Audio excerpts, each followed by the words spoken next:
everyone, and welcome back to Art a la Carte. When I find a really awesome art treasure or a really cool new art supply, I love to share that with you. And in the hunt for that special treasure fun thing, you will occasionally run across the rotten egg. So I'm going to share that with you today. I have been on a hunt for some watercolor markers and wanted to try those out. This definitely is not a sponsored video. These were just a set that I found on Amazon. They're not a name brand, which probably should have tipped me off that I might want to stay clear from them. But sometimes, generic brands or off brands can be awesome too. So I wanted to give it a try. It was a really good sale deal. So I got this set, comes with 24 markers, claims to have a brush nib. So when I got them, I was excited to see all the colors. It has two different nibs. It has a little tiny bullet nib and then a pretty nice brush nib. It's got a very firm brush. The brush nib itself was very firm. So I was excited to try them out. Pulled out some of my super duper heavy cardstock paper. It's what I do a lot of my artwork on.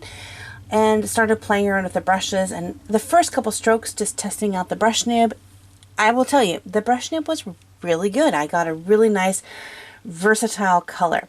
Now, in the ad that advertised these, it said that it just blended beautifully. Like you could take one color and it blended to the other. So I thought that would be awesome fun. So I began to try to blend these together. And that's where I began to see the big raging flaw in this marker that eliminates it from being able to create anything with these markers. If I use any more than 2 or 3 swipes of the marker across the paper, it totally begins to tear the paper up.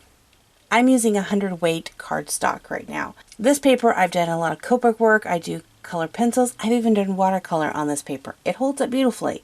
But in just a matter of moments, whatever these markers are made out of was eating the paper away.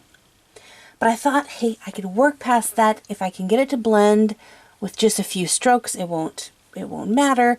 And so really tried. These things definitely do not blend, at least not just marker on marker. So I thought that might be my mistake. Maybe I need to activate it with water. So I actually went and got some water and placed it over top of the marker. And now as soon as that marker ink hits the paper, it is set. It does not budge. I decided I wasn't going to give up yet. I wanted to try it one more time with a different technique and a different type of paper.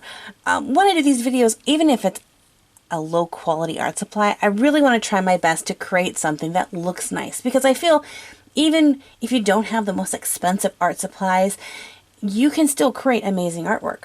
So I went and brought out my Titanic art watercolor paper. I mean, this stuff is so strong, the most abusive art project you possibly could give it. And within 3 strokes of the pen, the paper was rolling and crumbling. In fact, you guys, I couldn't believe it. I thought it must be residual paper left on the marker from my first test. And so I tried a marker color that I hadn't used before. And again, it would do the exact same thing. One thing I tried a little bit differently was that I would place the water down first and add in the marker. And it did have a better effect.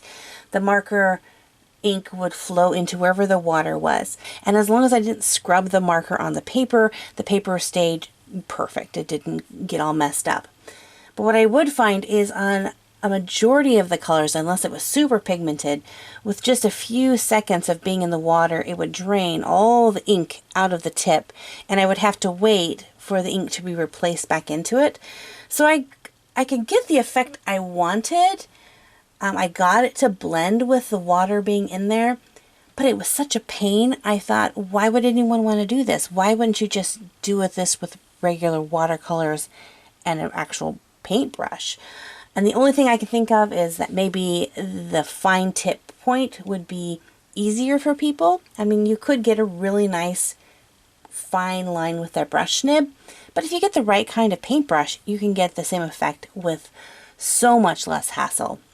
And in the end, I still couldn't believe that these pens would eat through my toughest paper. So I decided to do a swatching test with some of my other markers. So at first I took a Copic marker and I scrubbed that Copic marker on the paper.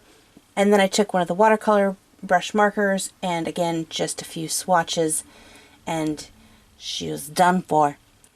I pulled out my Winsor Newton Pro marker and did a swatching test, same thing. And I even pulled out one of my color markers and swatched alongside of it. If you get these markers, I don't know exactly how you would use them, that it wouldn't eat your paper up. In the end, I rate these things as a total waste of money. So save yourself a couple of dollars and skip these. I hope you found this video helpful. If so, give it a thumbs up. And as always, until next time, God bless you guys, and we'll see you later. Bye-bye.